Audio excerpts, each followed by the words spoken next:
কিশোরগঞ্জের কটিয়াদীতে প্রধানমন্ত্রী তারেক রহমানের আসন্ন সফরকে ঘিরে সম্ভাব্য অনুষ্ঠানস্থল পরিদর্শন করেছেন মৎস্য ও প্রাণী সম্পদ মন্ত্রী মোহাম্মদ আমিনুর রশিদ।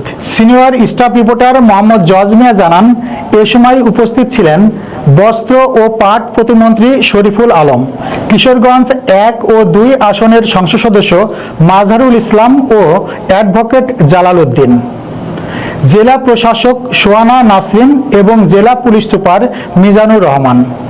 এছাড়াও উপস্থিত ছিলেন উপজেলা বিএনপির সভাপতি ও সাবেক মেয়র আলহাজ তোফাজ্জল হোসেন খান দিলীপ, উপজেলা নির্বাহী কর্মকর্তা শামীমা আফরোজ মাল্লিজ, সহকারী ভূমি কমিশনার লাবনী আক্তার তারানা, থানার ওসি রফিকুল ইসলাম সহ বিএনপি ও অঙ্গ সহযোগী সংগঠনের নেতাকর্মীরা।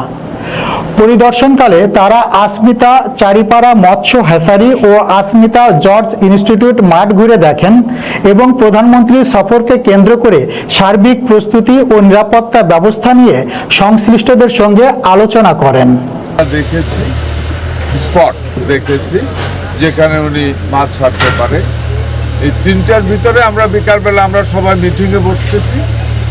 মন্ত্রী সাহেব আছে, এমপি সাহেব আছে, আমি আছি, আমাদের সচিতা সাহেবেরা আছে, ডিসি সাহেব আছে, সবাই মিলে আমরা বলবো এখান থেকে এই হাওর পাওয়ার নদী মাছই দিয়েই আমরা মিঠা পানির মাছ দিয়ে করা হতো।